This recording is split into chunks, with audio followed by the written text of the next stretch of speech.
अरे आग लगे, ये भी कोई जिंदगी है। सुबह से चिल्लम चिल्ली पुकार सुन के मैं तो तंग आ गई हूँ। अरे वो भी क्या दिन थे जब मैं गांव में रहा करती थी। पहले बड़ी सुखी थी मैं। पहले मेरी जिंदगी क्या थी और अब क्या हो गई है। शहर में तो लोग भेड़ बकरी की तरह जीते हैं। जीने का असली मजा तो गांव में है। क्यों, क्या हुआ माँ जी? आज गांव की बहुत याद आ रही है आपको? अरे हाँ बहू, शहर का जीना भी कोई जीना है। लोगों की आधी जिंदगी तो सड़कों के ट्रैफिक में निकल जाती है और यहाँ रखा ही क्या है। एक बात कहूँ, दिल्ली शहर अब पहले जैसा नहीं रहा। क्या माँ, जब देखो गांव के गुणगान गाती रहती हो। ठीक है, इस बार ना बच्चों के कॉलेज की छुट्टियों में हम सब गांव चलेंगे, ठीक है? हाँ, ये ठीक है। फिर कुछ दिनों के बाद सारा परिवार अपने गांव चला जाता है। अरे वाह, कितनी ताजी और साफ हवा है, कितनी शांति है यहाँ। चल बहू, अब बढ़िया सा खाना बना दे, मजे से आंगन में बैठ के खाएंगे। सुशीला गांव का माहौल देख बड़ी खुश होती है। 2 दिन के बाद गांव की कुछ औरतें सुशीला के घर आती हैं। बड़े दिनों के बाद गांव आई है सुशीला। हमें तो लगा कि तू शहर जाके गांव को भूल गई। और बतिया, तेरी बहू कैसी है? जरा मिलवा तो उससे। अरे मेरी बहू तो लाखों में एक है। बड़ी किस्मत वाली हूँ मैं जो मुझे जानकी जैसी बहू मिली है। हमेशा मेरी सेवा में लगी रहती है और आज तक कभी पलटकर जवाब नहीं दिया उसने। सुशीला की बातें सुनकर सभी औरतें हंसने लगती है।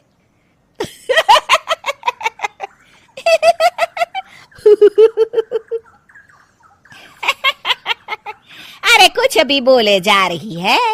तबीयत तो ठीक है? तेरी बहू चांद से आई है क्या? क्यों बहनों, दुनिया की कोई भी बहू अच्छी होती है क्या? सब औरतें ममता की हाँ में हाँ मिलाती हैं। अरे मैं तो कहती हूँ दुनिया की हर बहू सास का खून चूसने वाली डायन होती है, डायन। मैं तो एक बिल में 1000 सांप के साथ रह सकती हूँ, लेकिन अपनी बहू के साथ नहीं रह सकती। हाँ, तूने सही कहा। मेरी बहू तो तेरी बहू से भी 2 कदम आगे है। सब औरतों की बातें सुनकर ममता मन ही मन बड़बड़ाती है। अरे ये गांव सुधर गया, लेकिन औरतें नहीं सुधरी। अगर थोड़ी देर और इनकी बेवकूफी भरी बातें सुनूंगी तो मैं सच में पागल हो जाऊंगी। फिर सुशीला उन औरतों को घर से दफा कर देती है और राहत की सांस लेती है। अरे बहू, जरा बाम लाके मेरे सर पर तो लगा दे। उन औरतों की फालतू बातें सुनकर मेरा सर चकरा गया है। इस गांव की औरतों का तो भगवान ही मालिक है। फिर अगले दिन सुशीला की सास उससे कहती है, अरे बहू, तू यहाँ क्या आराम फरमाने आई है? आखिर ये तेरा ससुराल है। चल चल, घर के कामों में हाथ बटा। शहर में कुछ काम धाम तो करती नहीं है। जरा अपने आप को तो देख, कितनी मोटी हो गई है। सारा दिन घर का काम करने के बाद शाम को सुशीला, हाय मेरी कमर, हाय मेरे पैरों ने तो जवाब दे दिया। आज तो मुझसे मक्खी भी न मारी जाएगी। अरे बहू, जरा आकर मेरे हाथ पैर तो दबा दे। जी माँ जी, अभी आती हूँ। तभी सुशीला की सास जानकी को रोकते हुए कहती है, अरे रुक जा बहू, एक दिन काम करके इसको इसकी नानी याद आ गई। हम लोग तो रोज इतना काम करते हैं, कोई जरूरत नहीं इसके हाथ पैर दबाने की। सुबह तक सब ठीक हो जाएगा। सुशीला अपनी सास की बातें सुनकर हैरान रह जाती है। इस तरह धीरे धीरे गांव आने के बाद सुशीला की परेशानी शुरू हो जाती है। फिर एक दिन, अरे आज तो मैं कपिल शर्मा देखूंगी, क्योंकि आज संडे है। सुशीला जैसे ही टीवी ऑन करती है तभी बिजली कट जाती है। अरे सत्यानाश, इस बिजली को भी अभी जाना था। इतने दिनों से मैं टीवी सीरियल देख नहीं पाई। हमारा देश इतनी तरक्की कर रहा है, अरे पता नहीं ये गांव कब सुधरेगा।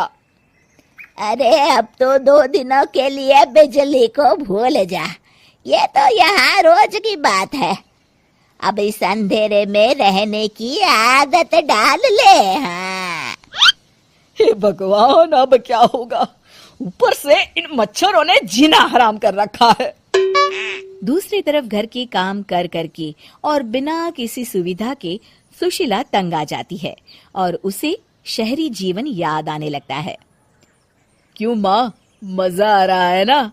अरे आपने ऐसी सूरत क्यों बना रखी है? मुस्कुराइए, अब हम गांव में हैं। मोहन के साथ जानकी भी अपनी सास की खिंचाई करती है। हाँ हाँ माँ जी, आप ही तो यहाँ की बड़ी तारीफ कर रही थी। फिर अभी तो कुछ ही दिन बीते हैं, वैसे भी अब तो आप यहीं रहने वाली है ना? अरे नहीं नहीं बहू, मैं एक दिन और यहाँ रुकी तो मर जाऊंगी। मुझे शहर ले चलो। क्या दिन थे, कितनी सुखी थी मैं वहां। ठीक है माँ, हम कल ही वापस शहर चले जाएंगे। इस तरह सुशीला शहर आ जाती है और फिर कभी दोबारा गांव जाने की जिद नहीं करती।